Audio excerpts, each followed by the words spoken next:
안녕하세요. 희아입니다. 이번 시간에는 균일한 간격으로 상침하는 방법과 가운데 부분의 원단을 상침할 때 밀리지 않도록 박음질하는 방법을 배워봅니다. 상침이란 원단의 가장자리에 장식 효과를 주며 형태를 안정시키기 위한 바느질을 말합니다. 재봉틀을 이용해서 균등한 폭으로 상침하기 위해서는 원단의 끝이 노루발에 들어갈 위치의 기준이 필요합니다. 바늘이 움직이는 모델의 재봉틀을 사용하신다면 노루발을 바꾸지 않고도 바늘의 위치만으로 상침의 폭을 조절하실 수 있어 편리합니다. 혹시나 이동이 되지 않는 모델이라면 노루발을 다양하게 사용해 보시길 추천합니다. 제가 처음 재봉틀을 사용했을 때에는 플라스틱 노루발과 가정용 테프론 노루발을 많이 사용했습니다. 브랜드에 따라 동일한 브랜드의 노루발을 사용해야 하는 경우도 있으니 호환 여부를 확인하시고 구매하시면 됩니다. 이번 시간에는 플라스틱 노루발만으로 상침을 합니다. 하나의 노루발을 사용하더라도 원단이 들어가는 위치에 따라 상침의 폭이 달라집니다. 1번 위치는 원단의 끝이 플라스틱 노루발의 오른쪽 끝쪽에 맞도록 놓은 위치입니다.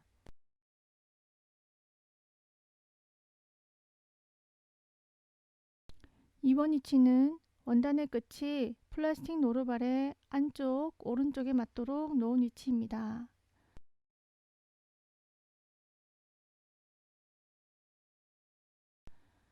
3번의 위치는 원단의 끝이 플라스틱 노루발의 안쪽에 있는 홈에 맞도록 놓은 위치입니다.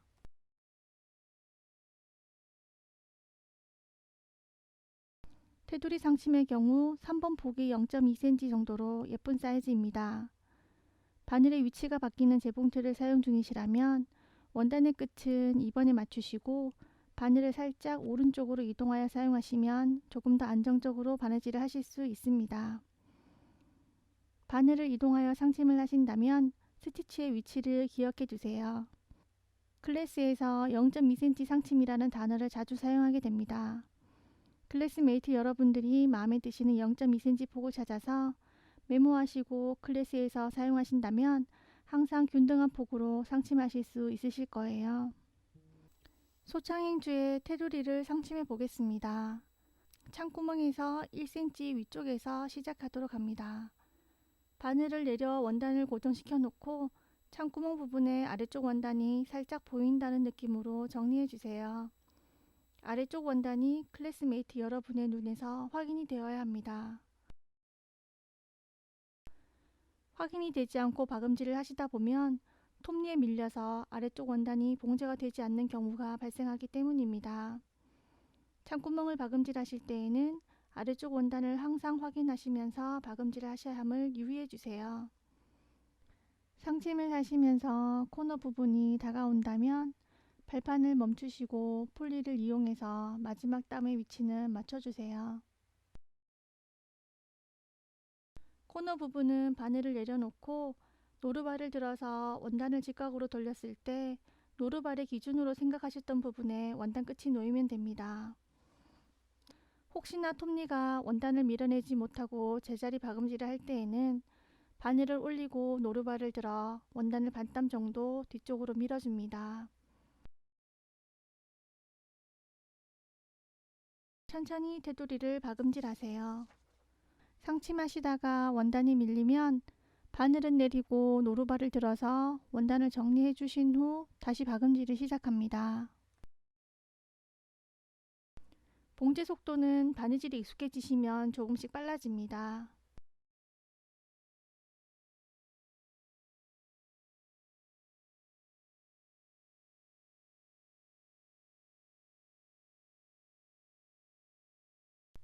원단을 돌리고 나서 첫 시작은 천천히 진행해 주세요.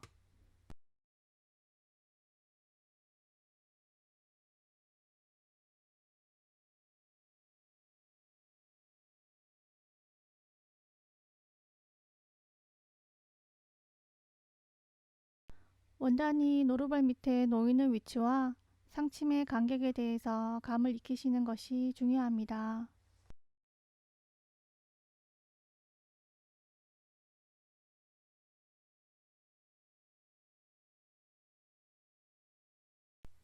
천천히 박음질을 해주세요.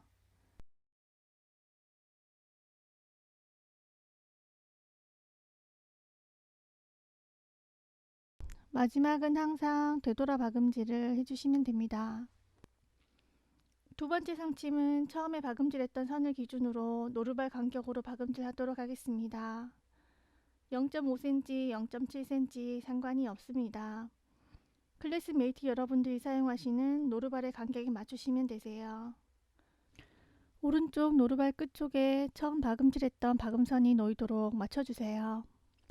시선은 노루발 오른쪽 처음 박음선을 보시면 됩니다.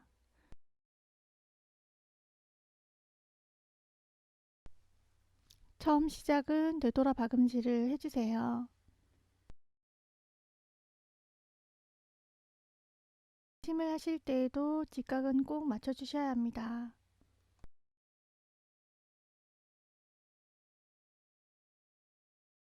직각을 돌릴 때마다 노루발의 오른쪽에 처음에 상침했던 선이 닿아 있는지 확인하시면 되세요.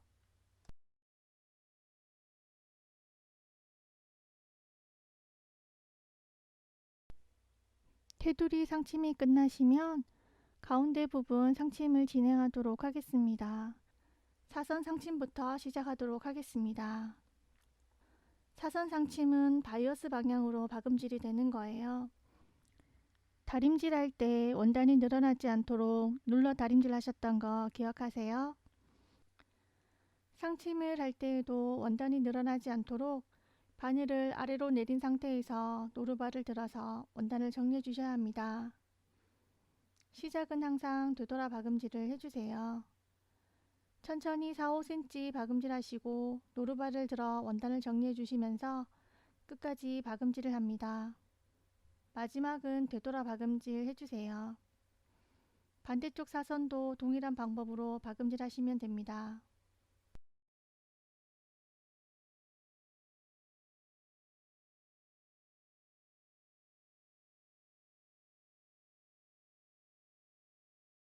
(3등분) 상침을 합니다. 박음질을 해서 내려오다 보면 위쪽 원단이 살짝 밀려서 마지막 한 땀이 넘어오는 경우가 많습니다. 박음질을 하시면서 원단 끝이 다가온다면 위아래 원단을 살짝 쓸어서 원단이 밀리지 않는지 확인해 주세요. 위쪽 원단이 밀린다면 영상처럼 원단을 위쪽으로 넘겨주세요. 위쪽 원단을 노루발 밑으로 조금 더 넣는다는 느낌으로 정리해 주세요. 박음질을 하고 다시 원단이 남는 부분을 확인하시면서 끝까지 맞게 들어가는지 확인하셔야 합니다. 같은 길이의 원단을 넣어도 위쪽 원단이 조금씩 밀리는 이유는 처음에 말씀드렸던 재봉틀의 원리와 관련이 있습니다.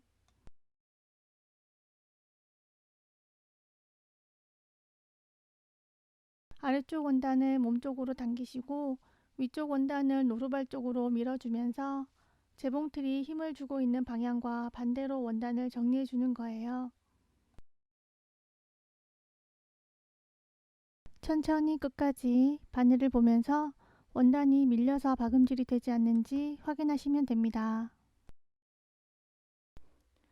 오늘은 균등한 간격으로 상침하는 방법과 가운데 부분의 원단을 봉제할 때 밀리지 않도록 박음질하는 방법을 배워보았습니다. 다음 시간은 많은 양을 만들어야 할 때 조금 더 빠르게 만들 수 있는 방법을 배워보겠습니다.